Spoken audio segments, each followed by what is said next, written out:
How's it going, everybody? It's the man, the myth, the legend, Quad MFT here, and today is Wednesday, and I've got some actual new Onslaught DLC gameplay for you guys on the Scrapyard remake entitled, I think it's Ignition, that's it. It's Ignition. But today's Advice Wednesday, so we're taking 3 of your guys' questions that you have about life, Call of Duty, YouTube, whatever it is, guys, and me and my dad are here to answer it. So, Dad, introduce yourself. Hey, what is up, Quad Squad? It's the Quad Father here, and this is one of my favorite nights. I love doing these Advice Wednesdays. Me too. I mean, I like helping you guys out and, kind of giving back besides just doing giveaways. And speaking of giveaways, we do giveaways every single night on our Twitch TV when we do live streams. So make sure to tune in down there. It's actually quite a simple process to enter, so make sure to go ahead and we stream every night. It's a lot of fun, Call of Duty, and we chat with you guys a lot. But let's move on to the first question. All right, I'm ready.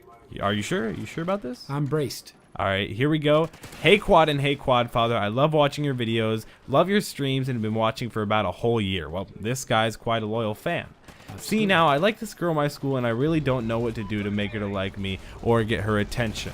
I also get really nervous to ask her out. What should I do? Hashtag Quad Squad.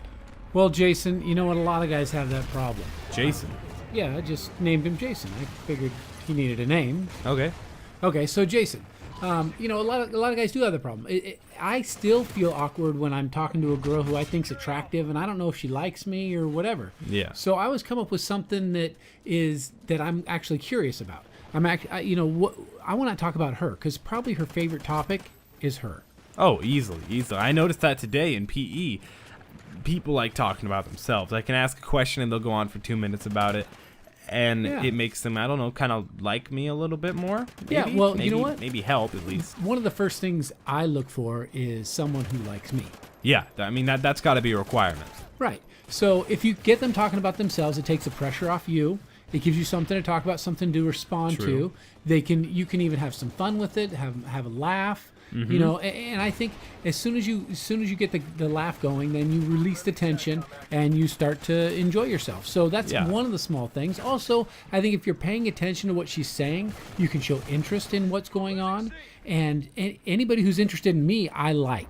Yeah, very true. So, I mean, that goes the same way with the girl you're talking to or a guy you're trying to become friends with or whatever it is. I really don't know if you're gay. I don't care. What? It makes no difference to me. But this one says, well, you want to move on to the next one? Or let's spend a little bit more time on this. To me, everybody likes taking a dip in Lake Me. I like parking my houseboat in the middle of Lake Me and talking about me. So I figure everybody else likes to do that too. So if you can get them talking about themselves, that's probably one of the best ways to kind of relax and just get into the conversation. Okay. You want to move on to the next one now from Jason? Or the last one was from Jason. Yeah, I think David is going to be this one. Well, okay. This one says, hey, Caleb and Courtney, I could use... girl. Oh, okay. Hey, Caleb and Courtney, I could use a little advice. So one of my really good friends' little sister attempted suicide tonight. Doesn't mention the age, but it's 1/21/14, and I can't really be there for them because they live out of state. I have no idea what to say to help him out. Anything would be great, either with a reply or in a video. Please and thanks, guys. Well, thank you very much, and this is definitely a tough situation. Man, let's call her Katie. All right, let's do it. You know what? We just went through this, actually, didn't we? I mean, I've been hanging... Oh, we did, back in July in 2013. Yeah, I had a friend whose son committed suicide. A little bit, yeah. I want to say closer than a friend. But Yeah. We worked together for 20 years. Yeah. And, it's really, really hard to support somebody whose friend in this case, they didn't commit suicide, but they attempted suicide. Yeah. And even at that, you got to figure someone's pretty desperate if they see that as the best possible option. But you want to be there to either help the person who either attempted suicide or the people who are around them, because everybody's affected by that.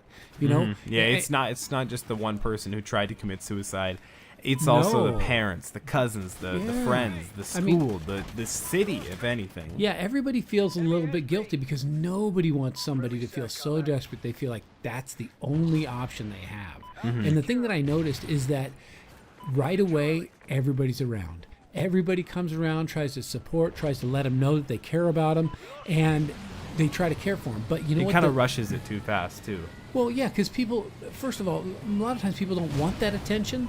Yeah. You know, they don't want attention for something that's really not a positive thing. I mean, they're not being successful. They tried out in desperation to the point where they actually attempted suicide because they saw that as the best possible option. And the thing that I've seen is that people have no idea how many people are affected by someone else trying to hurt themselves. Okay, a lot of times people do this because they feel alone. And people come around them, and that's great. But you know what? It's the long term that really matters. Because I've noticed that in the 6 months since my friend, he actually did commit suicide, and I'm friends with his mom, and we're hanging out, what I've noticed is that people have a hard time. They don't know what to say. They don't know what to do. And so they kind of just stay away, or they kind of ignore that there's actually an issue. And so for me, what I would say is just stay available, stay in contact, and be there for the long term. Try to help the person and the people around them as time goes along, because a lot of times people they lose interest. They don't want that to be the topic of life in their conversation, so they kind of fade away. I say you stick around, you hang around, and show them that you support and love them over the course of time. All right, that makes sense. I think you did pretty good at answering that, so hopefully that'll help out Katie. But this one says, and of course we're moving on to the next one. You want to give this guy a name?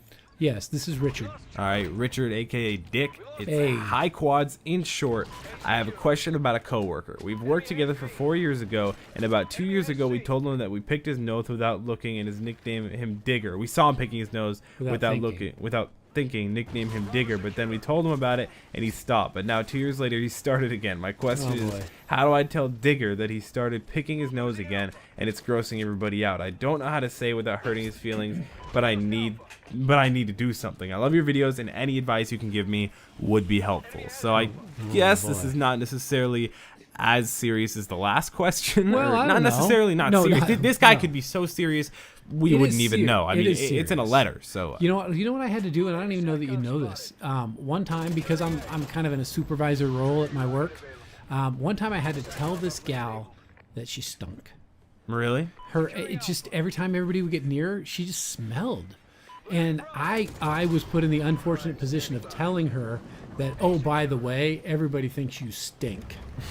I mean, I wasn't so indelicate as to say it like that, but when I was going into that conversation. How did you say it? I was just very gentle. I said, you know, I hate to tell you this. I don't know if it's your sweater or what's going on, or, you know, I know you're kind of an earthy person and maybe don't believe in deodorant, but, you know, everyone thinks that you kind of smell.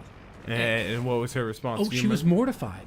She was really, really, I mean, I was thinking, oh my gosh, how hard this is going to be on me to tell her.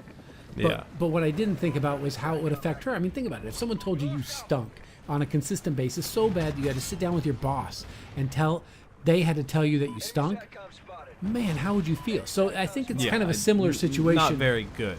No, I hope not. If you think so, we have some other conversations to have off air here. Yeah. But no, this is a really similar situation as, you know, with a guy who's picking his nose. I mean, you got to figure something's going on with this guy, because I kind of always know where my hands and fingers are. And if if he's just not noticing it, then that's kind of weird. Yeah, if he's itching his butt or his nose and he doesn't quite realize it, and then someone tells him, and then later he comes back to it, I say you actually have to sit down and have a conversation. Well, and I think he could be also, like, you know, dozing off and not really thinking about it. With your finger up. Has that ever happened to you, son? I can't remember because I was dozing off. Oh, okay. It makes sense, right? Sure, I'll buy it. No, so I think what you have to realize is this person's going to feel awkward too. And actually, they're not going to be focused on you and saying that, you know, oh no, you told me. This person is going to feel really bad about getting back into it again. I mean, so to speak. It's like a drug for them now. It's sad that they developed that. Yeah. You know what? You know, I just got to say, you just got to come out with it. You just got to say it straight. Find a moment where other people aren't around. I'm sorry. I'm just laughing. Pick your moment. Bada bing. So pick your moment to talk to them when other people aren't around, when it's kind of a calm moment. Maybe you go out to lunch, or maybe grab them a break, and you say, dude, you know, I know you probably don't realize this, but you should use a Kleenex instead of your finger. You know, just something where it's kind of light, not making it a big deal, because in the end, I guess it's really not it's not as serious as Katie's problem. Okay, yeah. But it is a problem that you need to address because who wants to shake that guy's hand? Very true. I mean, you can't just shake his hand when he's been doing that. But yeah, well, I think that's all we have advice for that guy. Because I mean, think about it. What more advice can we give to someone who's a consistent nose picker? Like that's not. Don't bite your fingernails. Apparently, I mean, don't suck on your thumb. I don't know. Keep those hands out of your mouth. Yes. So yeah, I don't want to take it lightly, but you kind of got to take it kind of lightly.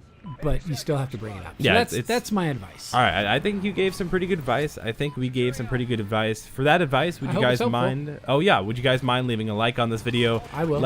Oh, thank you, Dad. Let's shoot for 250 likes. Also, if you guys are looking to get featured on my Advice Wednesday series, make sure to inbox me on YouTube. If you don't have an account, do that. Make sure go ahead, make one, and subscribe to me.